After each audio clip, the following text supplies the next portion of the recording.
Fundamentals from zero lesson 8 ROCE and ROE wealth creation का engine. अब तक हमने कैश फ्लो से असली कैश को पकड़ा, बैलेंस शीट से कंपनी का उधार डेब्ट चेक किया, पी रेशियो और वैल्यूएशन से वैल्यू ट्रैप से बचना सीखा, और आज हम चेक करेंगे कंपनी का इंजन, एक ऐसा इंजन जो आपके 10,000 को 10 लाख में कन्वर्ट करता है। मान लीजिए आपके पास 1 लाख कैश पड़ा है। अगर आप वो पैसा बैंक की फिक्स डिपॉजिट FD में डाल देते हैं तो बैंक आपको बिना कुछ किए 7% रिटर्न दे देगा, यानी साल के एंड में आपके पास 1,07,000 होंगे, एकदम सेफ। अब मान लीजिए आपने वो पैसा FD से निकाला और एक धंधे बिजनेस में लगा दिया। आपने पूरा साल मेहनत की, स्टाफ रखा, टेंशन ली, और साल के एंड में आपने उस धंधे से सिर्फ 5,000 का प्रॉफिट कमाया, यानी 5% रिटर्न। भाई जब FD में बिना टेंशन के 7% मिल रहा था तो टेंशन लेकर 5% कमाने का क्या लॉजिक है? ऐसे धंधे को तो आज ही बंद कर देना चाहिए। स्टॉक मार्केट में ऐसी हजारों कंपनीज हैं जो अपने लगाए हुए पैसे पर बैंक FD से भी कम रिटर्न कमा रही है, और रिटेल इन्वेस्टर्स उनको खरीद कर बैठे हैं। Welcome to lesson 8। आज हम पढ़ेंगे स्टॉक मार्केट के 2 सबसे पावरफुल रेशियोज, ROE और ROC। ये वो इंजन है जो लॉन्ग टर्म में आपके पैसे को कंपाउंड करता है। सबसे पहले बात करते हैं ROE, return on equity. Equity का मतलब होता है अपना खुद का पैसा। लेसन 6 याद है ना? वापस चलते हैं राहुल की चाय टपरी पर। राहुल ने अपनी बचत का 1 लाख टपरी खोलने में लगाया। उसने कोई बैंक लोन नहीं लिया। साल के एंड में सारे खर्चे और टैक्स निकालने के बाद राहुल ने 20,000 का नेट प्रॉफिट कमाया। तो राहुल का ROE कितना हुआ?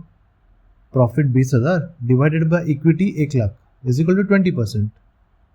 इसका मतलब राहुल अपने खुद के लगाए हुए पैसे पर 20% रिटर्न जनरेट कर रहा है। बैंक FD दे रही थी 7%, राहुल कमा रहा है 20%।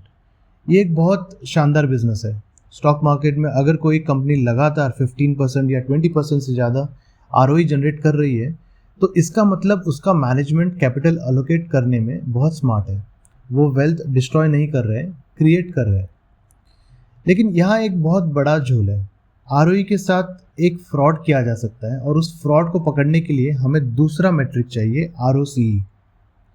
मान लीजिए राहुल का एक कंपटीटर है समीर। समीर को भी टपरी खोलनी है, पर समीर अपना सिर्फ 10,000 लगाता है इक्विटी, बाकी 90,000 वो बैंक से लोन लेता है। टोटल इन्वेस्टमेंट कितनी हुई? 1 लाख रुपए। समीर भी साल के एंड में प्रॉफिट कमाता है। बैंक का इंटरेस्ट देने के बाद उसके हाथ में नेट प्रॉफिट बचता है 5,000। अब समीर का ROE कैलकुलेट करते हैं। प्रॉफिट 5,000 डिवाइडेड बाय इक्विटी जो उसने अपना पैसा लगाया वो 10,000, यानी 5,000 डिवाइड बाय 10,000, ये तो 50% ROE हो गया। अचानक से समीर राहुल से बड़ा बिजनेसमैन लगने लगा। 50% रिटर्न। लेकिन ध्यान से देखिए, उसने 50% रिटर्न अपने बिजनेस मॉडल की वजह से नहीं कमाया, उसने उधार यानी लिवरेज लेकर अपने ROE को इन्फ्लेट कर दिया है। अगर कल इंटरेस्ट रेट बढ़ गया या चाय बिकना कम हो गई तो समीर बैंक की EMI नहीं दे पाएगा और बैंकरप्ट हो जाएगा। यही एंट्री होती है हमारे असली हीरो की, ROCE, return on capital employed.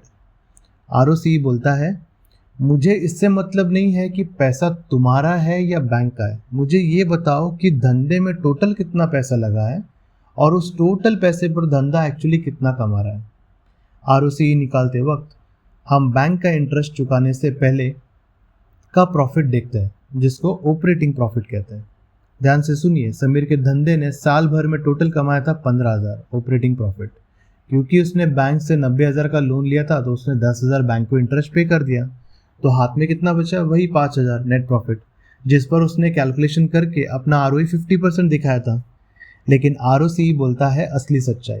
Sameer के धंधे में टोटल कैपिटल लगा है 1 लाख, 10,000 उसका, 90,000 बैंक का, और उसने ऑपरेटिंग प्रॉफिट कमाया था 15,000। तो समीर का असली इंजन कैपेसिटी यानी ROCE सिर्फ 15% है, 15,000 डिवाइड बाय 1 लाख, जबकि उसने लोन का झोल करके ROE 50% दिखा रखा था। गोल्डन रूल, हमेशा उन कंपनीज में इन्वेस्ट करो जिनका ROCE कम से कम 15% से ऊपर हो। अगर कंपनी में थोड़ा भी कर्ज डेप्ट है तो ROCE हमेशा ROE से ज़्यादा सच बोलता है। Time for our practical application. आपके स्क्रीन पर आ रही है ROCE एंड ROE की चेकलिस्ट। जब भी स्क्रीनर पर किसी कंपनी को एनालाइज करो तो इन नंबर्स को ज़रूर चेक करना, स्क्रीनशॉट ले लीजिए।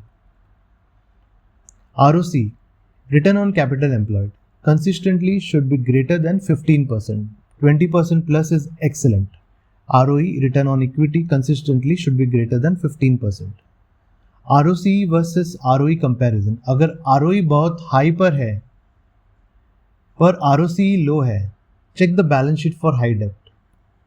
ट्रेंड 5 साल का, रेशियो स्टेबल होने चाहिए या बढ़ने चाहिए, गिरता हुआ ROCE एक रेड फ्लैग है।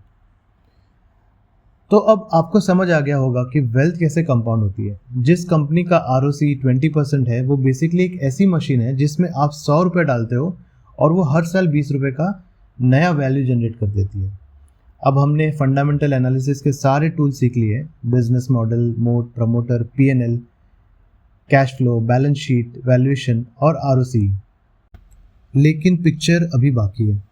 अगर कंपनी पर कर्जा हो तो PE रेशियो भी आपसे झूठ बोल सकता है।